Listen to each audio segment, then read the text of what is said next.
ప్రమాదాలు జరిగినప్పుడు హడావిడి చేయటం, తర్వాత చేతులు దులుపుకోవటం జీహెచ్ఎంసీ ఆనవాయితీలా కనిపిస్తోంది. వర్షాకాలం వచ్చిందంటే చాలు నగరంలో అన్ని సమస్యలే. ఏ నాల పొంగుతుందో తెలియదు, ఏ రోడ్డు కుంగుతుందో అర్థం కాదు, ఏ కాలనీలో నీరు చేరుతుందో ఊహించలేం, ఏ భవనం ఎప్పుడు కూలుతుందో అంచనా వేయలేం. కొన్నేళ్లుగా వర్షాకాలంలో గ్రేటర్ హైదరాబాద్ పరిస్థితి ఇదే. ఋతుపవనాలు పూర్తి స్థాయిలో ప్రారంభం కాకముందే నగరంలో భారీ వర్షాలు కురుస్తుండటం, వర్షాకాలం ప్రారంభంతో సిటీలో శిథిలావస్థకు చేరిన భవనాల అంశం మరోసారి చర్చనీయాంశమైంది. నగరానికి పురాతన భవనాల రూపంలో మరోసారి పెను ప్రమాదం పొంచి ఉందా? అధికారులు, యజమానుల తీరులో మార్పు రాకుంటే భారీ మూల్యం చెల్లించక తప్పదా? డేంజర్ బెల్స్ మోగిస్తోన్న శిథిలావస్థ భవనాలు.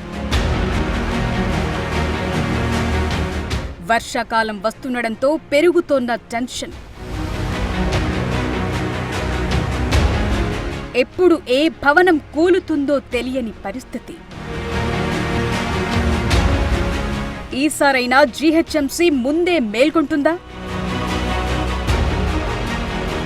కార్పొరేషన్ పరిధిలో శిథిలావస్థకు చేరిన నిర్మాణాలను తొలగించడం, అందులో ఉంటున్న వారికి, అక్కడికి వస్తున్న వారికి ఎలాంటి ఇబ్బందులు లేకుండా చూడాల్సిన బాధ్యత అర్బన్ లోకల్ బాడీలదే. ఎక్కడైనా శిథిలావస్థకు చేరిన బిల్డింగ్స్ ఉంటే వెంటనే వాటి యజమానులకు నోటీసులిచ్చి వాటిని ఖాళీ చేయించడం లేదా మరమ్మతులు చేసుకుని పటిష్టంగా మార్చుకునేలా అధికారులు చర్యలు తీసుకోవాలి. అధికారుల హెచ్చరికలకు నిర్మాణాల ఓనర్స్ స్పందించకుంటే వాటిని కూల్చివేసి అందుకోసం ఖర్చయిన మొత్తాన్ని వసూలు చేయాలనేది మున్సిపల్ యాక్ట్ చెప్తోన్న మాట. నిజానికి ఇది నిత్యం చేయాల్సిన పనే. వర్షాకాలం ముందైతే తప్పనిసరిగా నిర్వర్తించాల్సిన కర్తవ్యం. కానీ ఇప్పటి వరకు గ్రేటర్ అధికారులు ఈ అంశంపై పెద్దగా ఫోకస్ చేయని పరిస్థితులే కనిపిస్తున్నాయి.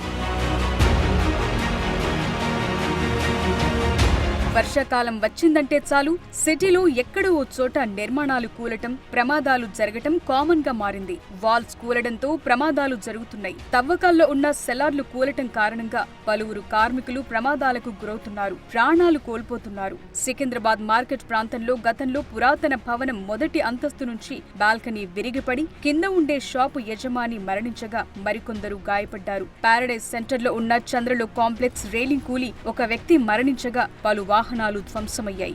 గతేడాది సికింద్రాబాద్లో ఒక ఇల్లు కూలి ఒక బాలుడు మృతి చెందాడు. ఓల్డ్ సిటీలో ఇల్లు కూలి రేకులు మీదపడి గతేడాది చిన్నారులు మృతి చెందారు.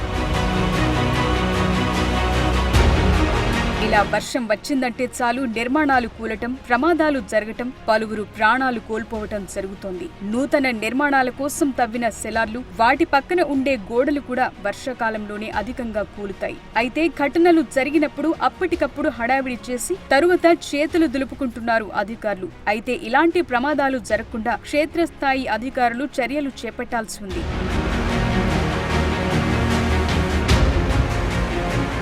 సిటీలో బేగం బజార్, గోషామహల్, కార్వాన్, చార్మినార్ ప్రాంతంతో పాటు సికింద్రాబాద్, మోండా మార్కెట్, అల్వాల్ ప్రాంతంలో శిథిలావస్థకు చేరిన నిర్మాణాలు ఎక్కువగా ఉంటున్నాయి. ఇక 2016లో 485 శిథిల భవనాలు, నిర్మాణాలు కూల్చగా 2017లో 294 నిర్మాణాలు, 2018లో 402 నిర్మాణాలు, 2019లో 453 శిథిలావస్థకు చేరిన నిర్మాణాలను కూల్చివేసింది జీహెచ్ఎంసీ. ఇక 2020 సంవత్సరంలో మొత్తం 575 శిథిలావస్థకు చెందిన నిర్మాణాలు, 2021లో 540 శిథిలావస్థకు చేరిన నిర్మాణాలు గుర్తించి చర్యలు చేపట్టింది జీహెచ్ఎంసీ.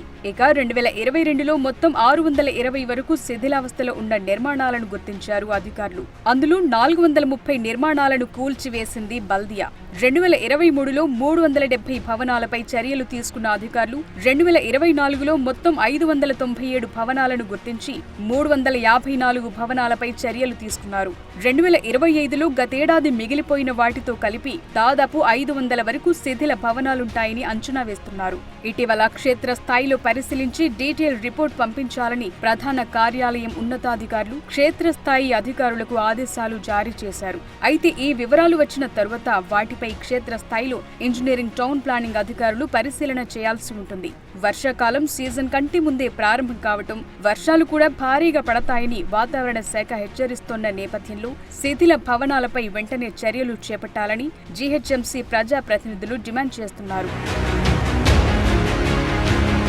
ఇక గ్రేటర్ పరిధిపై ఫోకస్ చేస్తే సికింద్రాబాద్ జోన్ పరిధిలో అత్యధికంగా శిథిల నిర్మాణాలు ఉంటుండగా ఖైరతాబాద్ జోన్ పరిధిలో ఎల్బీ నగర్ జోన్ పరిధిలోని శిథిల భవనాలు రెండో స్థానంలో ఉంటాయి. కూకట్పల్లి జోన్, చార్మినార్ జోన్ పరిధిలోనూ కొన్ని ఇలాంటి నిర్మాణాలు ఉన్నట్లు చెప్తున్నాయి బల్దియా వర్గాలు. ఇక అతి తక్కువగా శేరిలింగంపల్లి జోన్ పరిధిలో శిథిల నిర్మాణాలు ఉంటాయంటున్నాయి. సిటీలో తక్కువ సమయంలో ఎక్కువ వర్షం కురవటం, అది కూడా భారీగా పడుతుండటంతో ఎప్పుడు ఎలాంటి ప్రమాదం జరుగుతుందో, ఎంత నష్టం వాటిల్లుతుందో తెలియని పరిస్థితి నెలకొంది. అనేక శిథిల భవనాలు, మార్కెట్లు, ప్రధాన మార్గాలు రద్దీ ప్రదేశాల్లో ఉంటున్నాయి. అలాంటి చోట ప్రమాదం జరిగితే మాత్రం చాలా నష్టం జరిగే అవకాశం ఉంది. అధికారులు వ్యాపార ప్రాంతాల్లో అవసరమైన చర్యలు తీసుకోవాలని సూచిస్తున్నారు నేతలు. 3 రోజుల క్రితం కురిసిన వర్షానికి జీహెచ్ఎంసీ ప్రధాన కార్యాలయంలోని విజిలెన్స్, ఆసరా పెన్షన్లు, ఇన్వర్ట్ సెక్షన్స్ ఆఫీసుల్లో పెచ్చులూడి పడ్డాయి. ఈ దెబ్బకు అనేక మంది భయపడ్డారు, కార్యకలాపాలు నిలిపేశారు. ఇప్పుడు దానికి మరమ్మతులు చేస్తున్నారు. 10 ఏళ్ల క్రితం సికింద్రాబాద్ సిటీ లైట్ హోటల్ కూలి 13 మందికి పైగా చనిపోయారు. అలాంటి ఘటనలు హైదరాబాద్ లో జరగకుండా ఉండాలంటే పురాతన నిర్మాణాలు, శిథిలావస్థకు చేరిన భవనాలు నిశితంగా పరిశీలించి తగు చర్యలు తీసుకోవాల్సిన అవసరం ఎంతైనా ఉంది. లేదంటే గ్రేటర్లో మహా ఘోరాలు మళ్లీ చూడాల్సి వస్తుంది.